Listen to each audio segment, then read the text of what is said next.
Good morning, children. This is your Bhagwat madam starting next topic from refraction, that is real and apparent depth. Real and apparent depth देखिए, this is the diagram जिसमें से हमको समझ में आ रहा है कि अगर कोई ऑब्जेक्ट डेंसर मीडियम में रखी है और उसको वॉच किया जाता है अगर रेरर मीडियम से, तो ये अपने एक्चुअल डेप्थ से थोड़ी सी ऊपर की तरफ दिखाई देती है।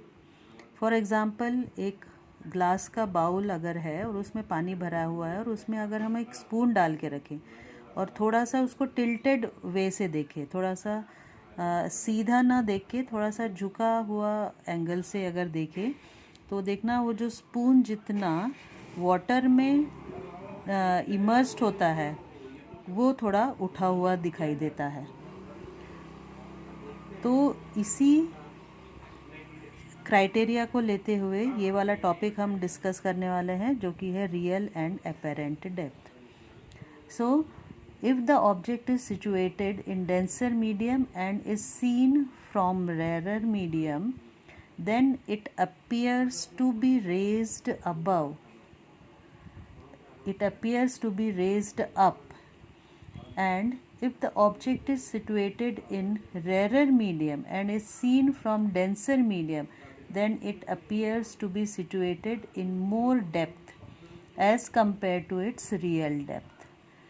तो ये relation between real depth and apparent depth हमको आज फाइंड आउट करना है। ये है हमारा नेक्स्ट टॉपिक। सो देखिए, जो रिलेटेड डायग्राम है वो यहाँ पे बना हुआ है। एक कोई वेसल है जिसमें कि पानी लिया गया है। एक कोई ऑब्जेक्ट पी है, सपोज उस ऑब्जेक्ट को हमने डाला हुआ है वेसल में। तो ये वेसल के नीचे वाले सबसे बॉटम लेयर पे जाके सिचुएटेड हो गई है। अब यहाँ से देखिए, दो रे हम कंसिडर कर रहे हैं। एक रे जाएगी स्ट्रेट, जो कि इस पर परपेंडिकुलरली इंसिडेंट होगी। सो विदाउट एनी डेविएशन ये स्ट्रेट चली जाएगी। ये हम पहले भी डिस्कस कर चुके हैं। नेक्स्ट लाइट रे देखिए, हमने लिया है पी क्यू के फॉर्म में। सो पी क्यू जो रे जाएगी वो रहेगी यहाँ से यहाँ, जो कि है डेंसर मीडियम, और फिर ये जाएगी रेरर मीडियम में। ये एयर है और ये वाटर है, तो ये डेंसर से रेरर मीडियम में जाएगी। So it will bend away from the normal. M N normal draw किया गया है, तो इट विल बेंड। इसको ऐसे सीधे जाना था, लेकिन ये ऐसे ना जाके away from the normal bend हो गई है क्यू आर के फॉर्म में।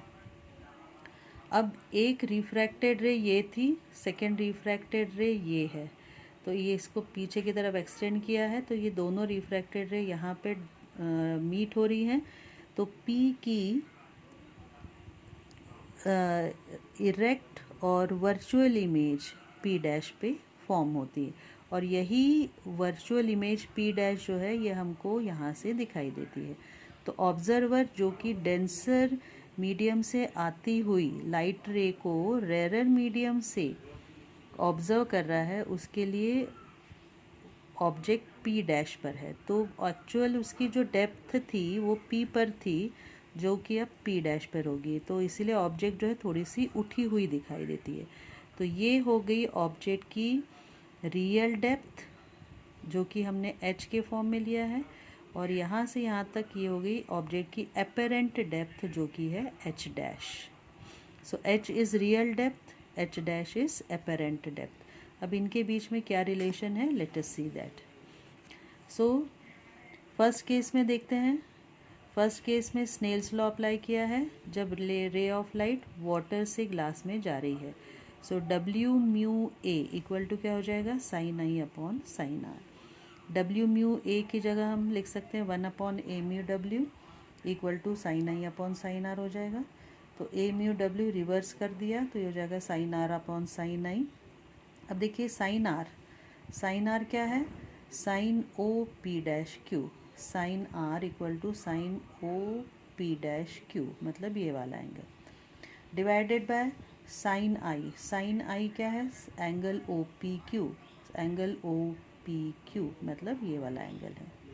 ठीक है, परपेंडिकुलर और इंसिडेंट रे के बीच का एंगल हो गया एंगल ऑफ इंसिडेंस, और परपेंडिकुलर और रिफ्रैक्टेड रे के बीच का एंगल हो गया एंगल ऑफ रिफ्रैक्शन। यही हमने यहाँ पे लिखा है। अब यहाँ पे देखिए sine O P dash Q में साइन आर इक्वल टू क्या हो जाएगा? Perpendicular upon hypotenuse. और इसी तरह से साइन आई इक्वल टू क्या हो जाएगा? Perpendicular upon hypotenuse. So sine O P dash Q की जगह हम लिख सकते हैं O Q divided by P dash Q. O Q मतलब ये हो जाएगा परपेंडिकुलर डिवाइडेड बाय हाइपोटेन्यूज मतलब पी डैश क्यू।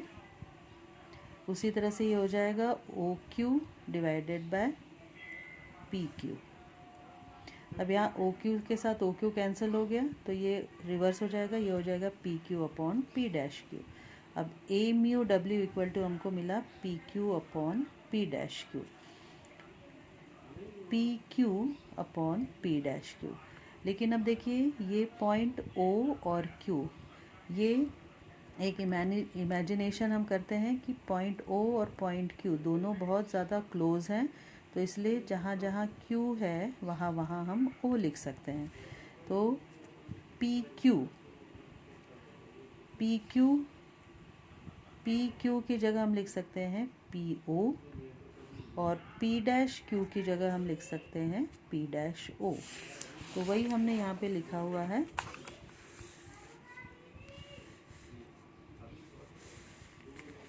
ए म्यू डब्ल्यू पिछले पेज का कंटिन्यू करते हुए P Q upon P dash Q equal to O P upon O P dash. तो ओ पी क्या रिप्रेजेंट करती है? ओ पी रिप्रेजेंट करती है रियल डेप्थ। यहाँ पे देखिए ओ पी रियल डेप्थ है और O P dash apparent depth है, ये मैं पहले ही आपको समझा चुकी हूँ। तो अब देखिए A mu W equal to हो जाएगा real depth upon apparent depth. Real depth का सिंबल है एच और एपेरेंट डेप्थ का सिंबल हमने लिया है H dash. So finally conclusion निकला A mu W equal to H upon H dash मतलब real depth upon apparent depth. Now what is apparent displacement? Apparent displacement का ये मतलब है कि यहाँ पे देखिए डायग्राम में एपेरेंट डिस्प्लेसमेंट पहले ओरिजिनल इसका ये है और यहाँ से यहाँ तक उसका दिखाई देती है, तो इसलिए एपेरेंट डेप्थ कही जाएगी पी पी डैश। तो P P dash equal to क्या हो जाएगा? O P minus O P dash. So वापस आइए यहाँ पे, apparent displacement equal to P P dash equal to O P minus O P dash equal to H upon H dash. So equation 4 से देखिए H dash equal to हम क्या लिख सकते हैं? H upon a mu W. तो यहाँ से apparent displacement D equal to क्या हो जाएगा? H minus O P dash, या एच डैश की जगह हमने क्या लिखा है? H upon a mu W. ठीक है, और ए म्यू डब्ल्यू की किस जगह हम सिंपल म्यू भी लिख सकते हैं, और यहाँ से एच कॉमन ले लिया। So D apparent displacement D equal to क्या हो जाएगा? एच कॉमन लिया तो 1 माइनस 1 upon mu. So apparent displacement D या P P dash equal to हो जाएगा एच मतलब रियल डेप्थ इंटू 1 माइनस 1 अपॉन रिफ्रैक्टिव इंडेक्स। चलिए अब इसी में नेक्स्ट टॉपिक हम देखते हैं, some examples of refraction. Refraction के कुछ एग्जाम्पल जो हमको हमारे डेली रूटीन में देखने को मिलते हैं। Base of pond appears to be lifted up. जो अगर हम कभी तालाब को देखें तो उसका जो अपेरेंट हाइट जो है वो हमको काफ़ी कम दिखाई देती है उसकी रियल हाइट से, तो वो उसका नीचे का जो बॉटम है वो थोड़ा सा ऊपर उठा हुआ दिखाई देता है। उसी तरह से नेक्स्ट एग्जांपल है बेंडिंग ऑफ स्टिक और स्पून इन वाटर। ये एग्जांपल मैंने अभी समझाया था जब हमने रियल और अपेरेंट डेप्थ पढ़ा था तभी। उसके बाद एक और एग्जांपल लिया जा सकता है, if a coin placed at the bottom of a vessel and can not be seen from a certain angle then it can be seen if the vessel is filled with water. कोई एक coin अगर है, सिक्के को अगर हम एक bowl के या वेसल के बॉटम में डाल के देखें और अगर वो एक पर्टिकुलर टिल्टेड पोजीशन से नहीं दिख रहा है, तो अगर उसमें पानी डाल दिया जाए तो वो बहुत क्लियरली दिखने लग जाता है। This is also an example of refraction. Next जो कि इम्पोर्टेंट एग्जाम्पल है, sun is seen before actual sunrise and after sunset. Actual जब सनराइज़ होता है उसके 2 मिनट पहले से सन दिखाई देने लगता है, और जब सन सेट हो जाता है उसके 2 मिनट बाद तक सन हमको दिखाई देता है। ये कैसे पॉसिबल है? This is also due to refraction. अब देखिए ये रिफ्रैक्शन का ये डायग्राम बना हुआ है सनराइज़ और सनसेट के लिए। ये अर्थ है। अर्थ में देखिए, अर्थ के पास की एयर की जो लेयर्स हैं ये डेंसर होती हैं, और जैसे जैसे ऊपर जाते जाते हैं डेंसिटी कम होती जाती है। तो सबसे पास की लेयर सबसे ज़्यादा डेंसर होगी, उसके ऊपर की लेयर उससे कम डेंसर होगी, उसके ऊपर की और कम होगी, इस तरह से रेयर होती चली जाएंगी। अब देखिए एस जो है एक्चुअल पोजीशन है, सनराइज जब हो रहा है तब सन की एक्चुअल पोजीशन है एस। अब यहाँ से जो रेज आएंगी वो देखिए रेयरर से डेंसर में जाएंगी, तो they start bending towards the normal. तो इसलिए देखिए यहाँ से थोड़ा सा बेंड होते होते होते अर्थ पे कोई अगर ऑब्जर्व कर रहा है उसकी आँख तक ये इस तरह से झुकी हुई रेज पहुँचती हैं। लेकिन ये सभी रेज जो है वो एस डैश पे इस एक्चुअल सन एस का अपेरेंट इमेज मतलब वर्चुअल इमेज फॉर्म करती है। सो इसीलिए जो एक्चुअल पोजीशन है सन की वो उसकी इमेज एस डैश की वजह से एक्चुअल पोजीशन दिखाई देती है, जबकि ये उसकी अपेरेंट पोजीशन होती है। तो एस की पोजीशन, एस की वर्चुअल इमेज एस डैश पे दिखाई देती है, तो ऑब्जर्वर को लगता है कि अब सनराइज़ हो चुका है। तो एक्चुअल सनराइज़ के 2 मिनट पहले हमको सन की इमेज दिखाई दे जाती है। नेक्स्ट एग्जाम्पल हो सकता है, the apparent height of the stars appear to be more than its real height। इसमें भी सेम क्राइटेरिया यूज़ होता है रिफ्रैक्शन का। किस तरह से देखिए, अर्थ के पास की जो लेयर है वो डेंसर होती है, मोर डेंसर देन अगेन डेंसर, और इस तरह से रेयरर में होती चली जाती है। तो एस यहाँ पे एक्चुअल पोजीशन ऑफ स्टार है।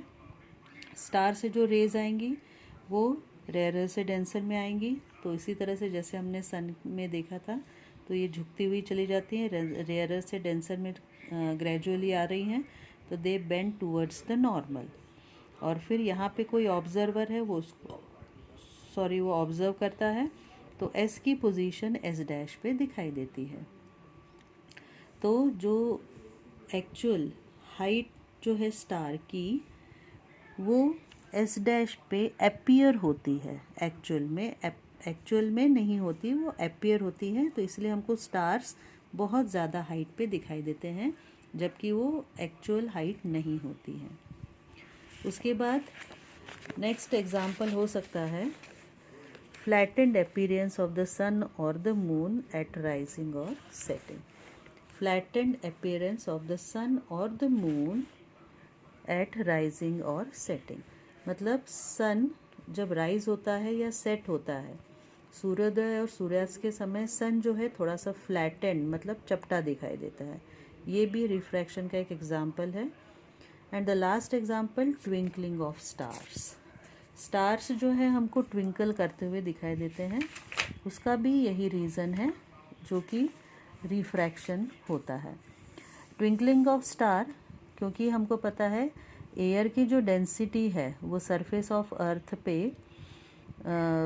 हाई रहती है और जैसे जैसे ऊपर जाते हैं वैसे वैसे रेयरर होती जाती है।